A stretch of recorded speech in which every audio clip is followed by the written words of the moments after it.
going to start with Jerry Tipton from the Lexington Herald with Gordon Jones from Philly.com on deck. So go ahead, Jerry.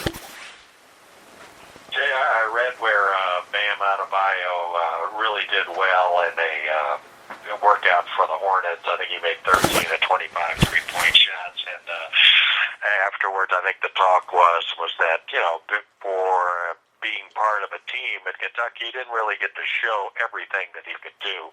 And I'm wondering, how often do you think that's the case with any player? Well, it does happen where you have players that have to play a certain role, and they can break out of that role. They may be a better shooter or scorer than they've been able to show, given the team dynamic that they have. And Bam can stretch his range out. He becomes even more valuable, with his athleticism, body, length, ability to rebound, and work the glass. If you can step out and knock a shot down and work as a floor stretcher, that's what the NBA is looking for in a lot of big guys, so it makes him more valuable. And what does that say as a follow? What does that say about the value of the games themselves in terms of NBA evaluation? The games are incredibly valuable. 5-on-5 is the way the game's played. So it's one thing to hit shots in a workout. It's another thing to hit shots when you're guarded, and it comes in the flow of a 5-on-5 game. And you've got guys that, we've all been fooled by workouts. You see a guy in a workout, and you think, my God, what an incredible talent, and then it doesn't translate into a 5-on-5 game. And similarly, you see guys that look awful in workouts, but man, when it's up and down and continuous in a 5-on-5 game, they're terrific. And so it's, I think, at least for me, and I don't go to workouts as often as NBA people do, but I look at them. You take them with a grain of salt, and you have to be a lot more concerned with what you see on the floor rather than what you see in a workout. Thanks. Thanks, Jerry. All right, up next we have Gordon Jones from Philly.com and Tim Reynolds from the AP on deck. Go ahead, Gordon. Jay, I just wondered if you could give your general impressions of Markelle Fultz, and in particular, I was curious about how you think he might fit next to Ben Simmons. Markelle Fultz will fit with anyone. He is the most complete offensive player in the draft. Passes, shoots from range, finishes around the basket, and he's got NBA size and length for a point guard. He's the best pick-and-roll ball handler in the draft. He can go either way, and an excellent passer, and especially an excellent passer in pick-and-roll situations. He floats a little bit defensively and has not stood out there, but that's true of a number of prospects. But he's the real deal. You can put him next to anybody and he'll play. So now the Sixers are going to have like three guys 23 or younger as their core. I mean, obviously that's a dangerous way to fly. Is it one of those things where they need a veteran head in there next to them, or is this just let them grow and let them go and see what happens? Well, I think a veteran presence in the locker room is a good thing, but I don't think you necessarily, what they've got now is going to be better than the way they performed in the past several years. And, right now, contending is not really the issue. It's building a sustainable culture with these younger guys. And, right now in the East, I don't think it really matters who Philly gets. They're not going to challenge Cleveland as long, the next couple of years, few years. I don't think anybody in the East is going to do that. So building for when Cleveland, even LeBron James is going to get older, building to be at your best when Cleveland's going to be not at their best is probably the way to go for a franchise that hasn't performed at a high level in several years. Great, thank you. Thanks, Gordon. All right, we have Tim Reynolds up next from the AP and Nick Moyle from the San Antonio Express News on deck. Go ahead, Tim. Thank you. Good morning, Jay. Good morning. Good morning. I wanted to get your take on this trend we're seeing in the NBA toward these agency pro days. We've seen the college pro day in football, obviously, for some time, and then when the teams work guys out, mostly just interviews and that sort of thing. We're seeing a shift now toward these agency days, and you're seeing some other guys get more exposure to certain teams who might not have been looking at them in the first place because of it. I'm just curious if you see this trend growing and growing and growing, and if it helps. Well, it depends if it helps who, or whom, I should say. It's just the way the game's going. I heard recently a question, or I was asked a question on a radio show about whether these young players and by extension their agents are kind of gaming the system and not playing in front of NBA personnel as the draft approaches. And, I kind of laughed a little bit because, I was at the NBA pre-draft camp as a senior in college in Chicago and played in that, and none of the top prospects played. So it's not anything new. It's not like, the old guard, boy, we all laced them up whenever we had a chance. There's risk involved for these players in playing, not just draft status, but they could get injured. And when you're a couple of months away from a significant payday and signing, a guaranteed contract, you're not going to take that risk. And same thing with the, all of these players and their agents know essentially where they stand. And so unless you have the chance to make a significant jump by going against somebody you can prove yourself toward, there's no gain in playing. And so you can understand why they don't do it. But the pro day thing, I don't, may differ for the NBA. The NBA draft combine, the best players don't play. I think it's become an expectation that they're not going to play, and there's value in the combine for the NBA. It's just a question of whether the value is meets the cost, because there's significant cost that goes with putting on that combine. And the NBA is always, if they get an opportunity to see somebody, they're going to go see him. You may learn something, get a chance to talk to somebody. You're going to go, and they go to everything. So if they're putting it, if the agents are putting on a pro day, they're going. And so from that standpoint, I think it does have some value. So, thank you, Jay. Thank you. All right, we have up next Nick Morrow from the San Antonio Express News, and then Barry Jackson from the Miami Herald on deck. So go ahead, Nick. Hey, Jay, I was just curious to kind of get your thoughts on Jared Allen. Obviously, a lot of people probably didn't think that he was going to be a one-and-done guy starting earlier in the season on an underachieving team. He really came on in Big 12 play. It didn't really reflect in their record, but obviously it was enough to kind of push him into the draft. Do you think that was a good decision for him to enter this year? I look at it differently than most people. I'm surprised when they come back. It's things have changed. There's more money in the draft, and there's more money in the NBA, and a lot of players look at it as they see their peers doing it, and they want to be paid for the money they're bringing in, and it's hard to blame them for that. And the other thing that's really driving this that doesn't get talked about a lot, I think this one and done phenomenon or rule, or what do you want to call it, has been sort of blamed for players leaving early. But another thing that's chasing them out earlier or not chasing them out, pulling them out, is the rookie wage scale. That years ago, you wanted to be higher up in the draft because you could sign a long-term contract. Contracts were being signed in the 90s, whatever it was, for the top picks were signing $60 million deals. And now the players want to get their clock started earlier to get to their second contract so they can make some quote-unquote real money. And then they have a longer career on the back end.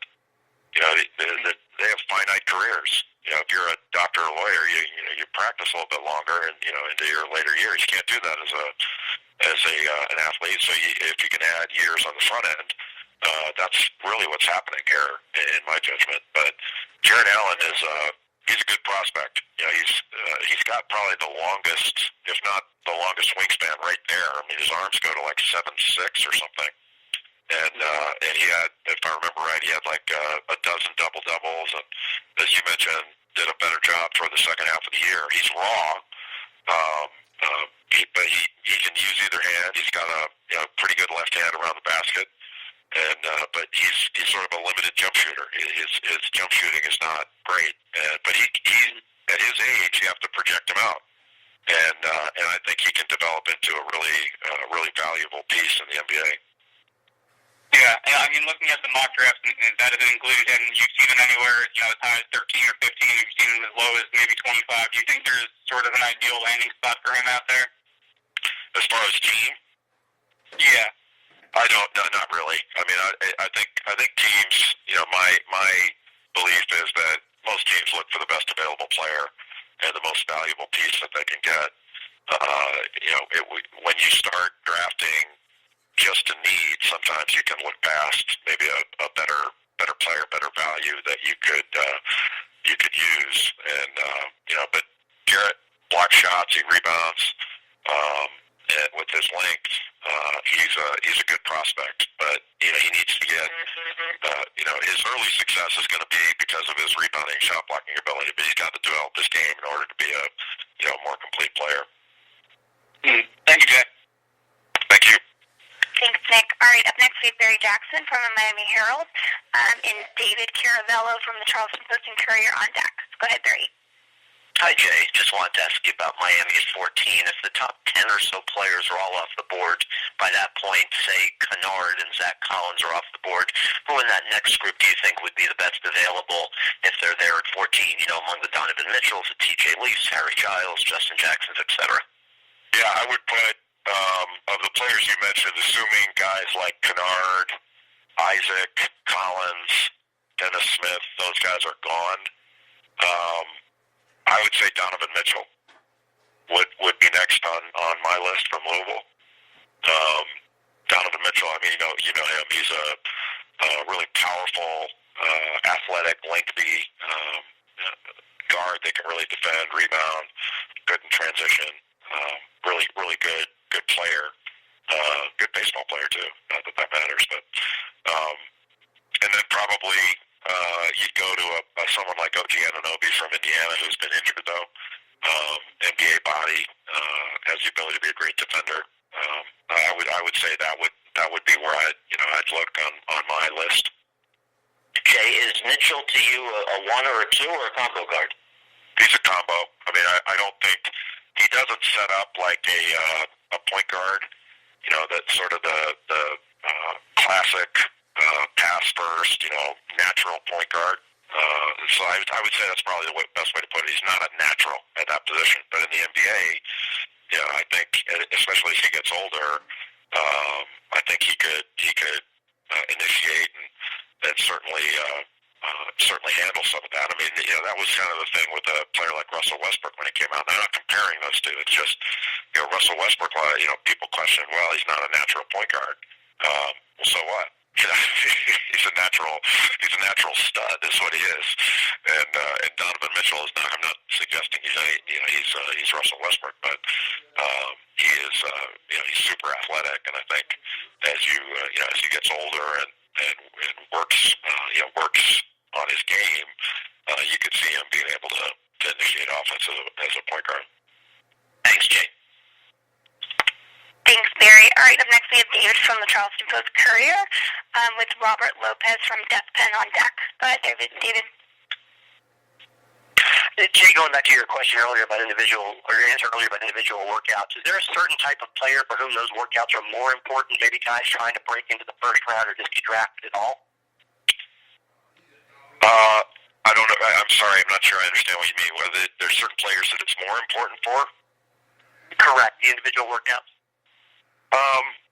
Well, I think they're important, period, because you always, I think, want to put your best foot forward in any appearance you have before, NBA personnel. But when you go into these, the question before, I believe, was about sort of these pro day type workouts where you have multiple players coming and then you have multiple teams. So you're not just auditioning or working out for one team. When you make a visit to a team, as all these players have been doing for the last month or so. I think they're all important. I think anytime you lace them up, and anytime you get in front of NBA people, you certainly want to perform at the highest level, and because you're not just auditioning for the draft. This information is compiled for later too. So if you have someone that you didn't have a good feel for, maybe you don't try to trade for him later. Or if you get somebody say, hey, we're not going to draft this guy because we've got somebody else that we've targeted and he's just a little bit below, but we may trade for him. That's part of the equation too, is that this isn't the last time this information is going to be valuable in your career. Because where you start is not necessarily where you're going to finish, and somebody in one front office may be in another one soon enough. And whether you get drafted there or not, somebody that may be working in that front office that sees you there and didn't get a good feel, maybe nixes a trade later on that you're involved in, saying no, I don't like that guy, or no, I love this guy, let's get him, something like that, if that makes sense. And as a brief follow-up, do you have a feel for how Sindarius Thornwell's game might translate to the next level? Sindarius is really sort of strong and he's an excellent defender. Offensively, he can drive it. He's not a great shooter, but he can make shots. And I think with his maturity level and how just what a strong competitor he is, I think he's gonna. I see him making an NBA team. I think he's a second-round pick, and he's an older player, but a second-round pick, and I think he's going to make an NBA team and play in the league. Jay, thank you very much. Thank you. Okay, up next we have Robert Lopez from Deckman, followed by Conrad Boomer from ESPN Radio. Go ahead, Robert. Hey, Jay, good morning. Thanks for taking the time out to talk to us today. Thank you. Yeah, no problem. My question is about Jason Tatum. He's considered a top 5 pick by many, but not a lot of talk has been around him. Of course, Fultz Ball, De'Aaron Fox, and even Josh Jackson have gotten a lot of the fanfare. What's your take on Tatum? Is he really kind of, Tobias Harris, Carmelo Anthony scoring wing type, or what do you think is best case scenario for him? Well, he's a top 5 pick, I believe. Another guy that has size and length, and is he's probably a small forward, but can play the 4 if you're playing small ball.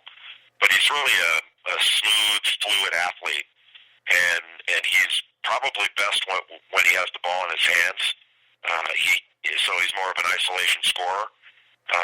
He can shoot it. He's got a very good first step to drive it, and I think his footwork overall is excellent.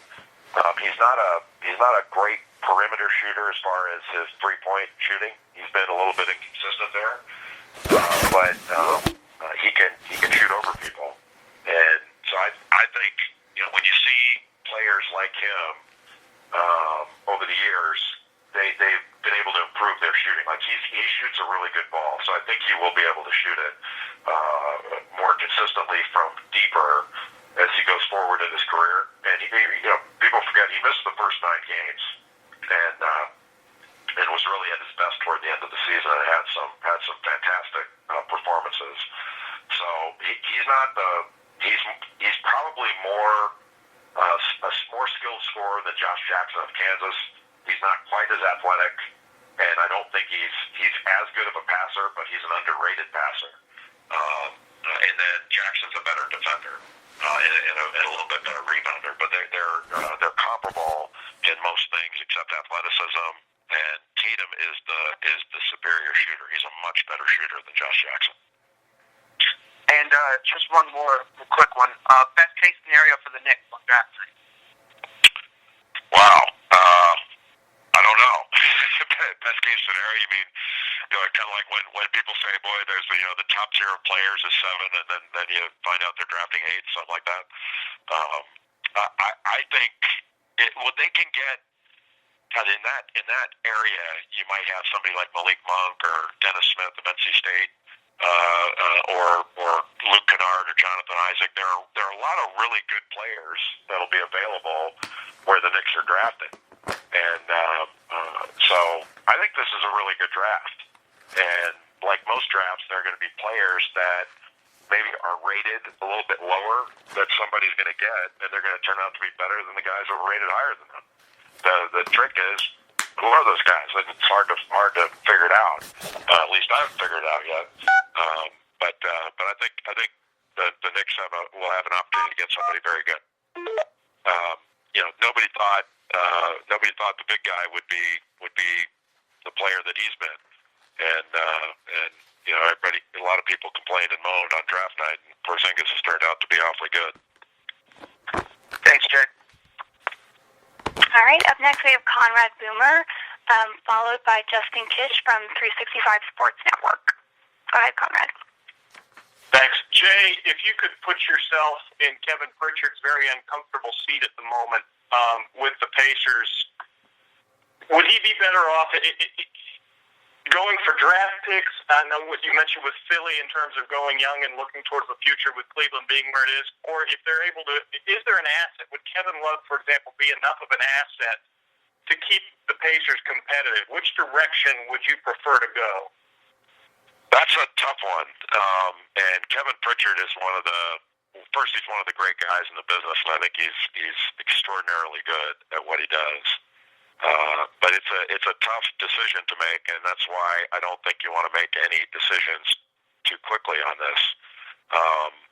There's a lot of people say, well, there's no leverage and all this stuff. There's certainly some, and I think it depends on what's the best possible scenario. I think when you can get draft picks, to me, that's the best thing, because building through the draft for a place like Indiana seems like the best, to me, is the best way to go. So it just depends on what's offered. I know that's not the answer people are looking for, but I think you have to beat the bushes and just sort of decide what's the best offer given the current situation. And because you don't have to do anything right this second. And there's a lot that's going to happen as we approach the draft, and I think there are a number of different options. But being patient and not getting too worked up over it while people, it's a hot topic right now. People are talking about as the draft comes up, but I think you have to stay focused and patient on it. As a quick follow-up, knowing his history of being active in Portland on draft night, would you expect him to make at least one move Thursday night? I don't know that I expect anything, because oftentimes I can't remember how many drafts this is for me. I think it's 14 or something. And it just seems like every time we talk about all the action we're going to see, we don't see very much. And then other times when we talk about it's all awfully quiet, then a whole bunch happens. So I've given up reading the tea leaves on that stuff and trying to figure that out. But it seems like there are always some moves to make, but usually they're made within the draft. It's not often you have a big time player like Paul George that's being talked about with a year left before free agency is talked about like this. Thank you. All right, up next we have Justin Kish from 365 Sports Network, and on deck will be Andrew from the Daily Progress. Go ahead, Justin. Hey, Jay, thank you so much for your time. Thank you. Just have a quick question for you. I was doing a lot of scouting for this draft. It's a big draft class for the big guys. And one guy that really stands out to me was Oregon's Jordan Bell. Can I just give your quick thoughts on Jordan as a prospect, and where do you have him going in this year's draft? I have Jordan at up near the top of the second round. He's very athletic. He's only about 6'8", but he's got a wingspan close to 7 feet, and so he was kind of an undersized big guy in college and a role player. But and his role was to rebound, block shots, and score off offensive rebounds and drop offs and things like that. But he was really productive and a great finisher around the rim. But he did a great job of playing off his teammates.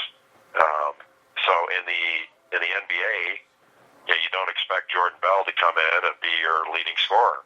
So that's not what they're looking for from him. So he comes in and fulfills an important role for them.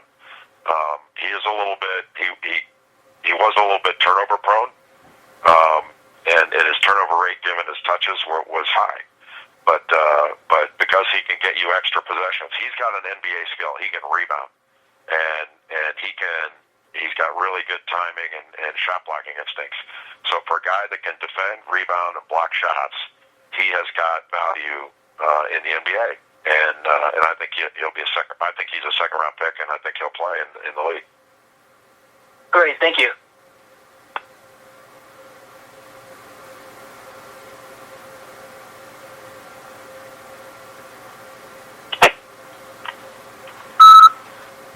Oh, I was on mute. Sorry, guys. Okay, so sorry. Up next, we have Andrew from the Daily Progress with Jerry Zgoda from the Minneapolis Star Tribune on deck. So go ahead, Andrew. Yeah, Jay, obviously every year in the draft there are those guys that have prolific college careers and it does not translate to the next level. One in parentheses of Virginia, a guy who you saw, whether in person, studio, several times over his 4 years. What are the things that he's not expected to have his name called, obviously, Thursday, but what are things that you see that hold him back of reaching that next level, and what do you see maybe as his professional future? Are you talking about London Parentheses? Yeah. Yeah. London is a really good point guard. Like, he makes zero mistakes. And, he played on a team that did not play at the highest pace. But he's an excellent handler and a very good defender. He's not big. He's small. But he makes open shots. And as a backup point guard and on an NBA roster, he can make a team. I do not think he'll be drafted, but at least I don't have him ranked in the top 60 prospects, especially when you factor in you see a lot of foreign players drafted, usually a lot of foreign guys in the second round, because you don't have to, you can keep them overseas and don't have to put them on your roster or pay them right away. Yeah, I think he can certainly make an NBA team. He's a very, very efficient player, and was a little bit of a disadvantage last year because he had so much on his plate. He had to score and defend and run the team and do all these different things without a whole lot of help. And I thought did an excellent job. But I think he got a little worn down toward the end of the season. But if he didn't score, Virginia didn't win. And the year before, when he got other weapons, especially Malcolm Brogdon, he was able to take advantage of some more openings. And just as a quick follow, I mentioned the pace thing, obviously the way Virginia plays.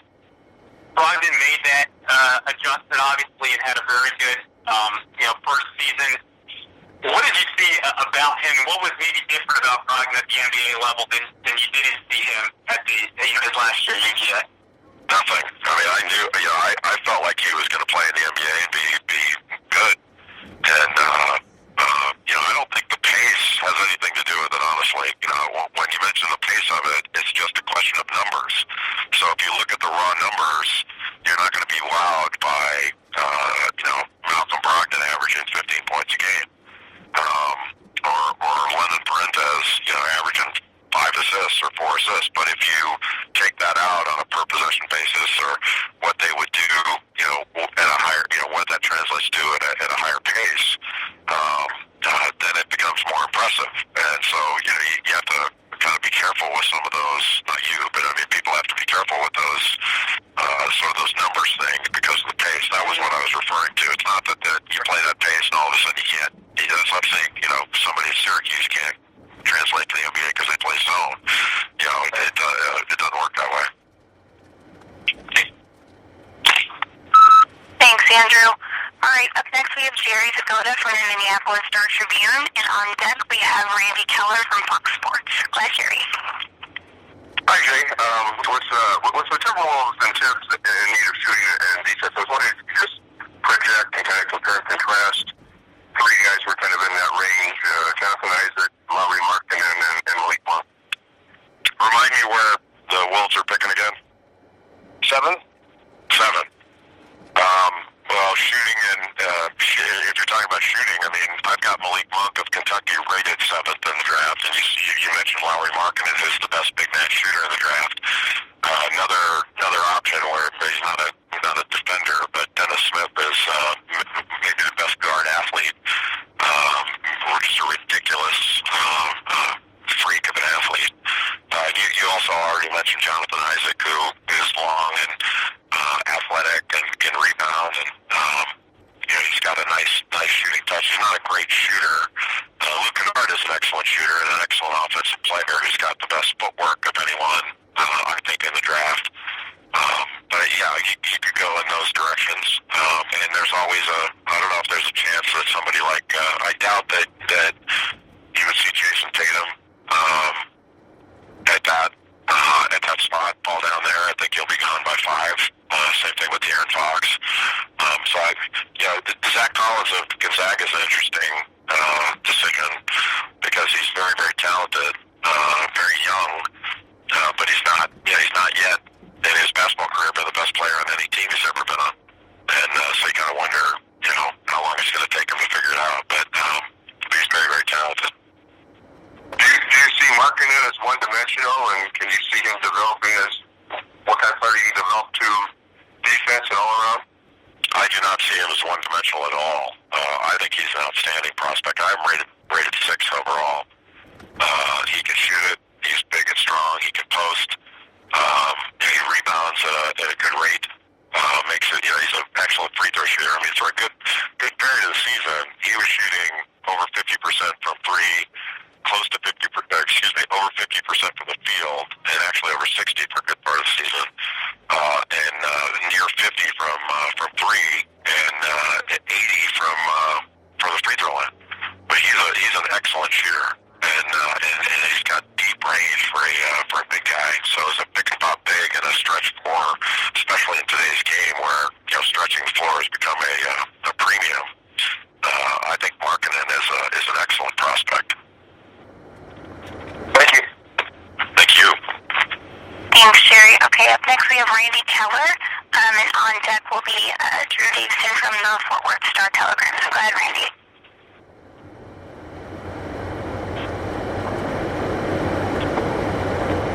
I got bored Randy to death. He quit. No, never. Randy, do you have a question for Jay? Okay, then we'll go to Drew Davison from the Fort Worth Star-Telegram. Jay, the math has the 9th pick, and he's kind of going off, but I think it's the next guy asking you about the draft. I mean, Sports Illustrated said it's an evening draft, but you feel it's pretty good depth-wise. I mean, is there a position, forwards or point guard, you think's stronger early on, more so than the other? Yeah, it's probably more wings and guards early on. There are some really good big guys in the draft, but they're more in the second half of the first round, I would say. I don't see this as an 8-man draft at all. Maybe that's, a lot of people look at this in tiers, and so maybe that's what who you mentioned had as the first tier. But how many times have we seen somebody come out of the latter part of the first round or early second, and or late in the second round? I mean, Isaiah Thomas was the 60th pick, and Draymond Green was toward the end of the first, early second, if I remember right. And you got guys that were rated down lower and turned out to be great players, and it always happens. And the one thing is you get 30 first-round picks. They're not all going to be stars. They're all going to bump out, the best player on the team they're going to. That's not going to happen. But some of them are going to fail. I mean, that's just the way the way the numbers work. But that's what makes it kind of exciting to me, is to try to figure out who's going, and especially when the players are so young, because you're looking not at what they are, but you're looking at what they're going to be.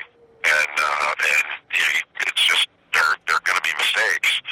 But if you look at the NBA, I think the NBA front offices do a remarkable job of getting this right.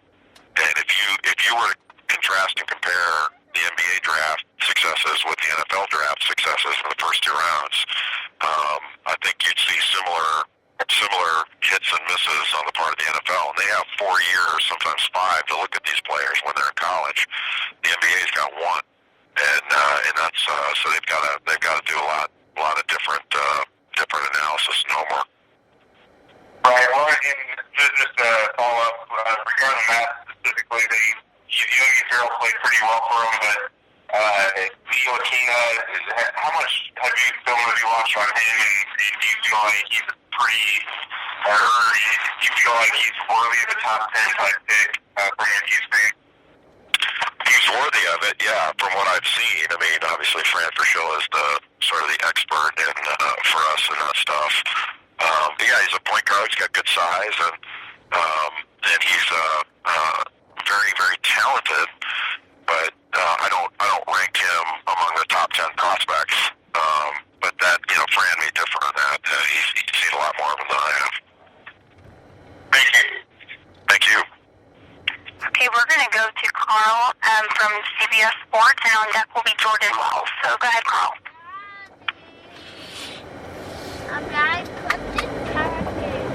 With the Raptors having a 23rd pick in the draft, what kind of direction do you think they're going in?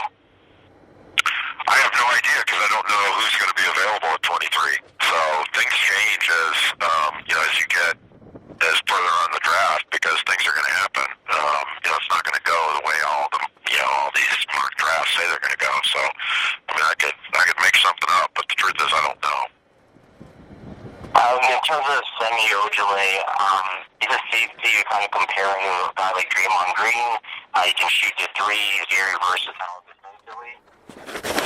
You can compare him. I don't know. I think when you start, when you mention a name like Draymond Green, if they're comparable in skill set, that's fine. If he's going to be as good as Draymond Green, I'm not sure I agree with that. But he's Semi he's not big, but he's long and he's really athletic. He's got a 40-inch vertical. I saw him play when he was at Duke, so I practice a lot. He's a physical specimen. I mean, when he was 17 years old, he looked like Mr. America. But he wasn't as skilled then. And when he transferred out and went to SMU, he became not only one of the most impressive athletes, one of the most impressive players. He became a really good shooter. He's got a really smooth jump shot. He's got a quick release, and he gets it off easily. And he's the best shooter in the American. You ask any coach in the American Athletic Conference, they'll say the best shooter's Ojeleye.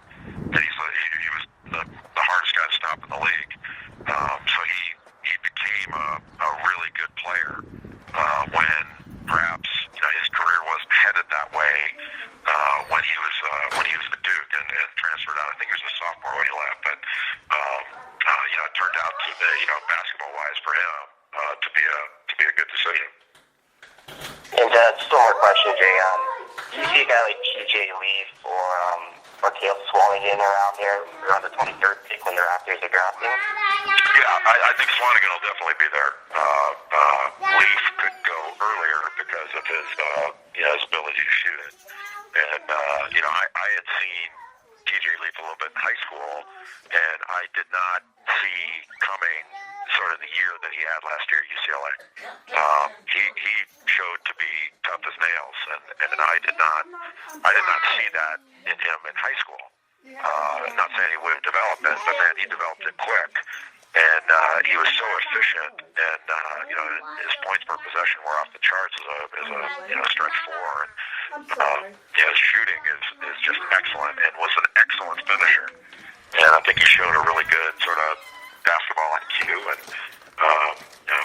really, really good player. And I think he'll be a good pick and pop big guy that can drive it and finish. And really, really impressive player. Swanigan is an interesting prospect because he is he's big. He rebounds at a really high rate. He had weight problems earlier in his development and got in really good shape. He's not a nimble athlete. But he can step away and shoot it. He's just not a fluid shooter. But he knocks shots down. And from the end of the first round, top of the second. Thanks, Jay. Thank you. All right, up next we have Jordan Wells from Hoosier.com and Bruce Pascoe from the Arizona Daily Star on deck. So go ahead, Jordan. Hi, Jay. I heard you touch on Odie Anunoby just a little bit earlier, but there have been some wide-ranging projections with him, and lately he's flipped a little bit at some of those. What's your personal evaluation of him, and then what kind of range in the draft do you peg him at? Probably the range is, I would say, sort of end of the lottery to middle of the first round. Could be the 20s, but yeah, he's going to be. He's such a great athlete, and he's got size and length and ability. He's just raw offensively. So for a guy to be a strong, athletic, sort of versatile defender. And a guy that can rebound at a pretty decent rate. He's got talent, but he wasn't. I think he got projected after a freshman year where he's a very valuable role player, and he kept going. Man, is he going to be good? Geez, give him a little bit. How good is he going to be? And then after the first after the exhibition games he played at Indiana. I mean, I can't remember the numbers, but they were absurd. In 2 exhibition games, he wasn't quite ready to be the lead guy yet, and he still had a very good year, and then obviously got injured. So the injury is the biggest issue to me, and then just how good you think he can be offensively. Is he going to come around and really be an excellent all-around player? But I think he's very valuable just for the fact that he can come in and be a really a tall, long, versatile defender. Okay, and I actually had a Michigan-related question. How do you think DJ Wilson's game translates to the NBA? And then, similarly, what range in the draft do you think him at? DJ, I think I've got him rated toward the end of the first round. He is very talented. Another guy who I don't know where all these guys get these arms from, but and how they find shirts. I think it's hard to find shirts, but his wingspan is like 7'3". It's incredible. But he made a really big jump from his sophomore to his junior year, and he is productive in a lot of different areas. He's an excellent finisher around the rim, and he's a big time athlete. He can drive it. He can shoot threes, and has shown a very good skill level. He's never been, like, even back to high school, he's never been a dominant scorer, but he's done a little bit of everything. And so I think he's a good prospect, but he's still coming along. Yeah, he's not a finished product. Like most of these guys, not a finished product, even though he's a little bit older. Thanks so much. Or I say older than some of the other guys. He's not older. I mean, he's older than the other guys. All right, up next we have Bruce Pascoe from the Arizona Daily Star, and on deck we have Charles Holman from the Minnesota Spokesman. So go ahead, Bruce. Hi, Jay. Hey, I was just wondering what you were saying earlier about guys leaving early in that trend and the money being there and this and that, but I know Arizona's had some guys, and I know it's happened elsewhere, guys leaving after their freshman year, maybe sophomore, probably not going to get drafted, going to go to the D-League or whatever, and Arizona's got a couple guys who aren't even starters this year leaving, and I didn't know, do you see a trend there, and is that related maybe to, the fact that D-League's gotten more credible, and now there's 2-week contracts, et cetera, or is it just a one-off thing, do you think? I don't think any of this stuff are trends. I think it's the way it is, and it's the way it's going to stay. So it's not like things are going to trend back to any other direction. These players are coming out, and that's all there is to it. And they don't care. I don't want to speak for specific players that you mentioned, but they don't care generally about. Well, hey, you're projected in the late first round or early second round. They've seen guys be successful in the second round. And some guys can make more money being a second round pick than they can late first. And if you want to be a pro, they're going. And I really do believe that there's less about first-round guaranteed player. It's more, are they ready to be a pro, and they want to get their clock started to get to their second contract. That's a big factor. And whether it is a starter or not, to me, if they're really talented and valuable and all that, whether they're and their values are usually longer term. So none of these teams are expecting somebody like Kobe Simmons to come in and be a star right away. But I mean, heck, look at some of the guys that look at DeJounte Murray from Washington. His team didn't do anything. They were not very good, and played with a bunch of other talented young players. And he goes to the Spurs and played a valuable role.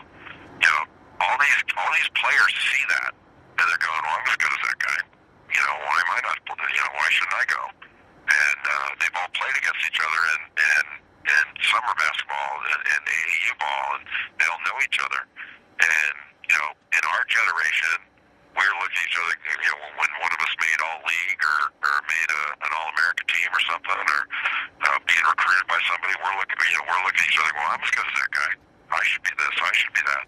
Now they're doing it with the NBA. We didn't have that opportunity back then. If we did, everybody would act the same way. Like we would have done exactly the same thing these players are doing, and it would have been no different. They are no different than we were. They're just in a different environment, and it's a different time. And hey, these NBA teams they're run by a bunch of adults, and they're really smart. If these players weren't good enough, they wouldn't take them. They're good enough. Yeah. Great. And just on another topic, I was just curious too. It seems like maybe the Pac-12 as a whole, they have like 6 or 8 guys. I think it could go in the first round. It just seems like they do better at least the last decade or so in June in the draft than maybe in March. And I don't know if do you see any trends, correlation there, or is that is the fact that they got young guys leaving early that are super talented, or what?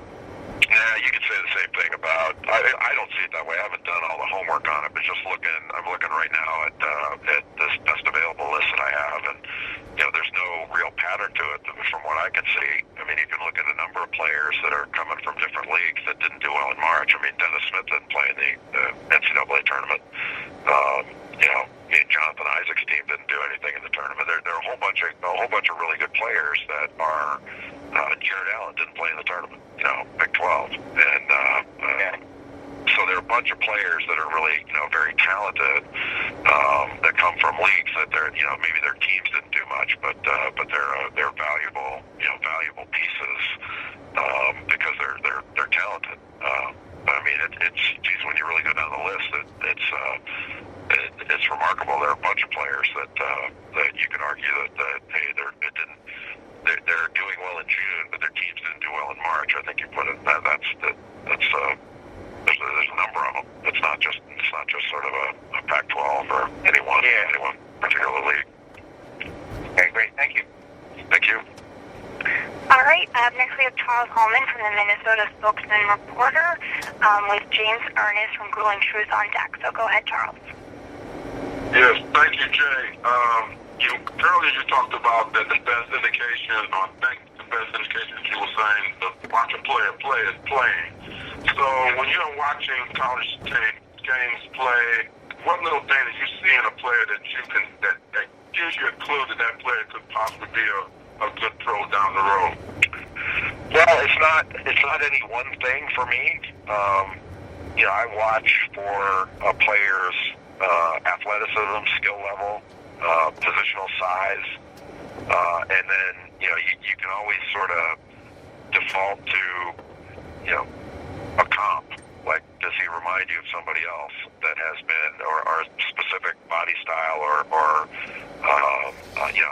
athletic skill set, athletic profile or skill set of players that have been successful in the NBA over the years. And so that's why over the last several years, smaller players have done better than perhaps they did 10 years ago. One's the rules, but you didn't have as many smaller guards that did as well. And now you got shooting is more of a premium now than ever. always been a premium, but now perhaps more than ever, given how the three-point shot is being utilized and how the floor is being spread. So maybe a low post player, a traditional low post player that may not block a lot of shots or things like that are not quite as valuable as they used to be because of the way the game's being played. And a follow-up, are analytics also playing a key role or playing a role in how teams are evaluating these draftees now? Yes, it's another piece of information that's being used. It is not being used exclusively. Nobody is building a team based solely upon analytics. But I don't know of anyone that's ignoring it. So every team in the NBA is using high-level analytics to better not only their play on the floor with sort of the shot spectrum they might have. Like the NBA's gotten it down, and colleges too. Not all of them, but colleges have got it down to the most valuable shot they can get is a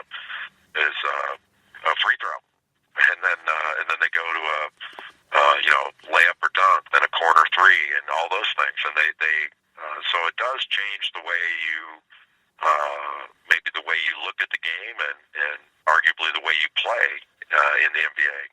In college, there are a number of different ways to do it. You have some teams that play with two big guys and don't shoot a lot of threes and are extraordinarily successful, and other teams that spread the floor like an NBA team and shoot a ton of threes and they're very successful. So, but analytics are used by every NBA team, but I don't know any team, and it's not like I'm knocking on their doors all the time to ask, but I don't know any team that is not using it. And they're not. But no team is using it exclusively. It's sort of a combination of factors. Thanks very much. Thank you. All right, up next we have James and Ernest from Grueling Truth with Bill Herenda on deck. So go ahead, James. Jay, first I'd like to wish you a belated Happy Father's Day. Thank you. That's nice of you too. Welcome. My pleasure, sir. Wanted to get your opinion on Ed Sumner of Xavier. Prior to the season, he was rated in the first round, and of course, due to his injuries, has fallen to the second round. Do you feel that maybe not the 2017 season, but the 2018 season, he'll have a first-round quality impact? A first-round quality impact, I'm not sure. On his new team. Like, he will be a big... he will factor in more than most second-rounders typically do. Well, it depends where he goes, and usually guys are taken in the second round for a reason. If there's if there's an injury, guys do get injured and come back from injuries. The issue is it going to be flagged by a medical staff saying this is a long-term problem that you need to factor in and all that. But he's Edmund Sumner's a very good player, but he's had a history of injuries, and I think he missed like 60 games in his career. It's not like he had just one injury. But last year he had that I think it was a left ACL. But I think he had a shoulder injury at one point, a labrum deal. He did, yes. But he's athletic and a very good finisher around the rim. I think he could use more strength. And most of his attempts are around the rim. And he's primarily, I would categorize him primarily as more of a right-hand driver. And he had some turnover issues, but he can make an open shot. He just needs to, I think he needs to refine his shooting consistency, and he gets it off quickly, but he's got a low release point on it. But he needs to be a better handler and passer, especially out of pick and roll situations. But he's a good player. Thank you. And really smart, isn't he? He's a really good student too. Oh yeah, really smart kid. Mm-hmm. Yeah, I believe it was. Wasn't he a computer science major? I believe so, sir. Yeah, I believe it was like and he had a really high GPA, like a 3-something, upper 3s. Yeah. Yes. So really smart kid. I think he'll contribute to a team, even if like you said, the health issues. I think he can impact them. Thank you. Thank you. All right, up next we have Bill Herenda